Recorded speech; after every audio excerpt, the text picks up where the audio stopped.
Today we're looking at the Retroid Pocket Flip. It's a cute little device, but is it enough for me to recommend to commenters on YouTube saying, should I get this, or an Anbernic, or the Retroid Pocket 3 Plus? Hey everyone, my name is Aidan Walls. This channel is dedicated to retro gaming and retro handhelds, so if that's something you're into, please consider subscribing. I've been using this as my dedicated device now since it arrived, so it's almost a month now, because I've been quite busy with other things, and so I haven't had a chance to actually make videos for YouTube, and so I've just been enjoying the Retroid Pocket Flip as my daily device. And when I first made the video, I've got a previous video out of this device. When it arrived, I kind of put it through its paces, and I did a color test throughout the house, and I put the grip on. This little grip is really nice, but like someone said, the second I gave it to him, it slipped off, and it does slip off quite a bit as you're using it. And so while it does improve the ergonomics on the device, and we will talk about that just now, I did end up just putting it down and playing the device like this, which is just a natural, it just feels better. I don't know. That is definitely a preference thing, but that's the way I ended up using it. So let's just talk about the form factor for a second. Obviously, it is a clamshell device. Now, that has its own sort of pros and cons list, but it is a lovely, form. The design of it overall is really nice. In terms of ergonomics, we're not going to be able to get through this video without comparing it to the Retroid Pocket 3 Plus. And I'm going to give you a little spoiler. This is my favorite device. I don't have any of the higher end devices like the AYN range or a Steam Deck or anything like that. This is probably the best. Yeah, this is the best, the most powerful device I have currently, and it is my favorite device. So I really do think at the end of the day, a horizontal form factor is objectively the best form factor. There's a reason why all controllers are made like this. The Flip is always going to be a novelty device. It's going to be a device that is for a unique set of customers who just really like the clamshell design. I was very excited to buy this initially because it is just something different. Reviewers like me are looking for something unique and different to look at and put on our channels for views and for interest. And this is definitely that. But it does come with a certain amount of compromises. The one big thing is, and you can watch Retro Dodo's video on this, they have a few of these in the studio. I'm not going to do it because I like my little Retro Pocket Flip, but they push the hinge down to prove that it's not super breakable. The only thing that happens is these little clips at the back here break, and then the hinge goes back. So the only thing stopping this hinge from going back are these two little clips. So that is that. But for instance, I gave the device to my daughter to play last night, and I left her alone. And I was definitely concerned that she would break it, because the thing is, you hold it like this, and then you want to use the touchscreen, and so you end up grabbing the screen, and it's a delicate little screen, and this is the heavy part, and so you end up holding it here, and it just doesn't feel right. It feels precarious, So the device does feel a lot more breakable than something like this that's chunky and just, shake test. It's solid. Actually, let's do a quick shake test. A little bit more. Yeah, definitely a little bit more shake on here, and I think that has to do with these analog triggers. So let's quickly talk about the buttons and things while we're talking about ergonomics. It's got the headphone jack at the bottom, which I never use because I like devices that do Bluetooth for headphones, and so this does do Bluetooth for headphones. So if I do use audio, that's how I do audio on here. On the back, it's got a micro, nano, whatever, the tiny HDMI output, and then it's got a USB-C for charging and for data transfer. The thing about this, so I've tried getting the Bluetooth going on this, and it is quite tricky to get the Bluetooth mapping to work with the device. So, if you're planning to plug this in and get a Bluetooth controller and just go, that's not the case. It's kind of plug this in via HDMI output, get it on your TV, and then make sure that all the buttons are mapped, and then off you go. And maybe it'll, after a couple of times, it'll kind of be set for all the platforms, but it is a little bit fiddly to get that going. The other big point with this is the M1 and M2 buttons. Retroid say they are going to give us the option in the settings to be able to map the M1 or the M2 to be a back button, because there is no Android back button on here, and I really miss that. I use that quite regularly on the Retroid Pocket 3 Plus, so I do miss that.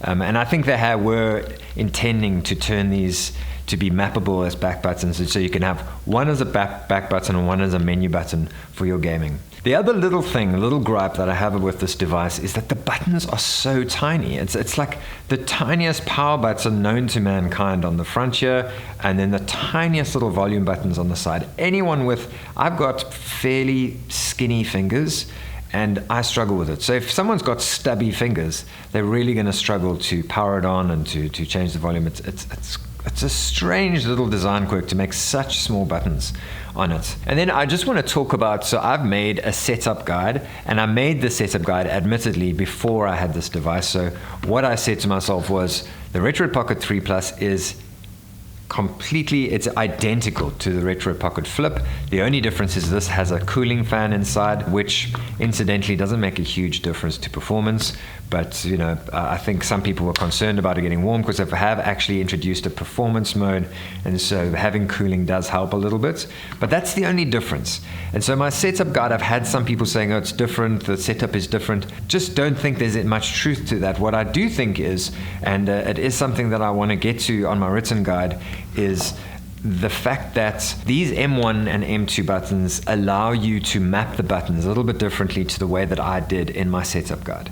So what I've done personally is I've mapped the M1 button to be the menu button through all my emulators. So my whole idea behind that setup guide was to have a setup system that works throughout all the emulators so that the game device feels like a unified experience, which is not completely possible. Some emulators, I think there's only one actually, I think it's Citra, one of them doesn't allow to map a menu button, so you don't get that.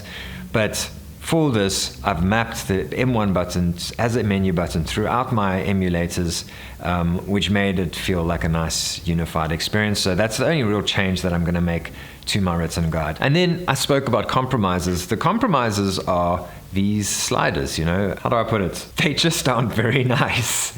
They are, like, I've gotten used to them and I do enjoy them. There's a tactile experience to them in the way that they spring and slide across that feels quite nice. But and the rubber on them is quite a good rubber, but every now and again, and I haven't been able to sort of do it, like simulate it there. So if you press, hopefully this is in focus, but if you press too much on the one side and you slide, it actually catches underneath and you get a sort of click and like gets caught while you're playing. So if you're pressing too much on the side of the button, it kind of gets caught as it's trying to slide up. There we go. So there, you see, and that's not great. But other than that, you do get used to them, and they do feel nice. But I don't care what anyone says, it is 100% a compromise. These joysticks are just objectively better. They just are.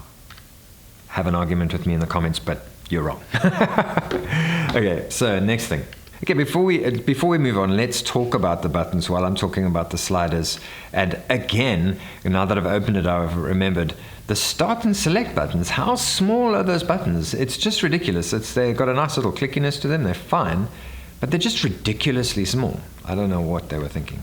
And then the other thing about the sliders is that you do press them, L3 and R3. You do press them accidentally quite often, and I'm used to it by now, and I still do press them sometimes. And then moving on to the D-pad and the action buttons. When I got this, the D-pad was squeaking slightly, and I saw another user commented on one of my videos that he's having quite a serious problem with squeaking, and Retroid sent him some parts and he could upgrade it. But my squeakiness has gone away, and it is one of the nicer D-pads that I have. So it's the Retroid Pocket 3 Plus has these dome switches, so it's got a definite clickiness to the D-pad, which is more like a PSP or PS Vita. This is a rubber membrane, but it's a nice, firm, responsive rubber membrane, and I really like that. I really like the feeling of that. And then the same goes for the action buttons. They are double molded apparently, which somehow seems to have an effect on the actual use of them, because they just feel great. They've got a really nice sort of travel to them. They feel good to the press, and they, you know, I have always complained that the dome switches are weird because you've got rubber membrane switches on this side. These buttons are too small. This D-pad is also very small. They have perfected that this year. So somehow, because of the way that this device has been set up, so with this device I play a lot of PSP. I've been working through Metroid Prime, the GameCube version. So those are the sorts of games I play on here, which complicated sort of L1, R1, L2, R2 maneuvers, even L3 and R3, work quite well in here because of the form factor. Whereas here, not so much, which is ironic because it's got the analog triggers. But holding it, so let's just show you. So I mentioned that the grip, as much as it is nice, I just don't end up using it. I got it for the purposes of this review, and there, it really feels good. And then, you know, if you really want to play shoulder button heavy games, this is the way to go.